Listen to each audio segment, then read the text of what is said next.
দর্শক, দৈনিক আমার দেশের জনতার মুখোমুখি অনুষ্ঠানে আপনাদের স্বাগত জানাচ্ছি।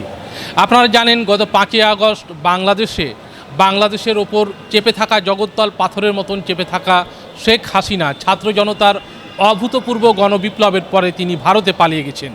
এরপর ছাত্র জনতার অনুরোধ এবং আবেদনের প্রেক্ষিতে বাংলাদেশের একমাত্র নোবেল লরিয়েট যিনি সারা বিশ্বের দরবারে বাংলাদেশকে নতুনভাবে পরিচিতি গড়ে তুলেছেন, সে ডক্টর ইউনূস অন্তর্বর্তী সরকারের প্রধান হিসাবে তিনি দায়িত্ব গ্রহণ করেন। দায়িত্ব গ্রহণের পরে তিনি কিছু বিষয়ের খুব সমস্যার মুখোমুখি হন, কিন্তু খুব শক্তভাবে বর্তমান পরিস্থিতিকে তিনি হ্যান্ডেল করছেন।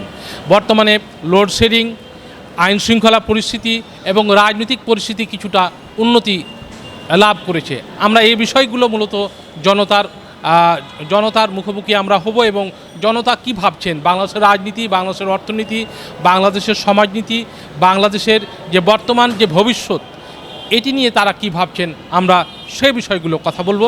চলুন। দেশ ভালোভাবে চলুক, ঠিক না? এই লুটমার, তারপরে ছিনতাই বাজি এসব হচ্ছে, এসব তো মানে দেশের ক্ষতি হচ্ছে। গণহত্যা তো একটা বিচার হওয়া উচিত আইনের মাধ্যমে। অনেকে ছাত্র ছিল, অনেকে বিভিন্ন পেশায় নিয়োজিত ছিল, ছোট বাচ্চারা ছিল। এখন এটা তো নির্বিচারেই হত্যা করা হয়েছে, তো আমরা এটার অবশ্যই বিচার চাই। এখন দেশের যেই পরিস্থিতি আছে, আমরা যেই সরকারি আসুক না কেন, ওনাদের কাছে আমরা এটার বিচার অবশ্যই দাবি করি। আমার প্রত্যাশা এই জুলাই আগস্টে যেই হত্যাকাণ্ড হয়েছে, এটার সুষ্ঠু বিচার নিশ্চিত করতে হবে। লোডশেডিং খুব একটা হয় নাই, হয়তো এটা লোডশেডিং বলাই যাবে না, হয় নাই। সরকারের কাছে মূলত প্রত্যাশা হচ্ছে আমাদের দ্রব্যমূল্য অবশ্যই নিয়ন্ত্রণে থাকতে হবে, আইন শৃঙ্খলা পরিস্থিতি ভালো থাকতে হবে। যে স্বাস্থ্যমন্ত্রী, এটা যদি উনি ডাক্তারই হয় তাহলে আমাদের জন্য আমাদের কষ্টটা বুঝতে পারে। যেমন ইন্টার্ন ভাতা, তারপরে এফসিপিএস যারা ট্রেনিং করে তাদের যে ভাতা, এটা আরও বাড়িয়ে দেওয়া উচিত, বা আরও সুযোগ সুবিধার ব্যবস্থা করা উচিত, বা আমাদের যে সিকিউরিটির ব্যবস্থা। অনেক সময় দেখা যায় যে ডাক্তাররা মার খাচ্ছে, এটা তো উচিত না। রাষ্ট্রের বিরুদ্ধে যেই ষড়যন্ত্রগুলো চলতেছে, তাদের সেই ষড়যন্ত্র যাতে বাস্তবায়িত না হতে পারে, এজন্য সরকারের খুবই সোচ্চার এবং অ্যাক্টিভ থাকতে হবে। আমার বর্তমান সরকারের কাছে প্রত্যাশা দেশটা একটু সুন্দরভাবে চলুক, মানুষ আমরা গরিবরা যাতে একটু দুইটা ডাল চাল বাঁচতে পারি। এটা ডক্টর ইউনূসের কাছে আমরা চাই, ভালো যাতে একটু ভালো বাস্তবায়ন করে চলতে পারি।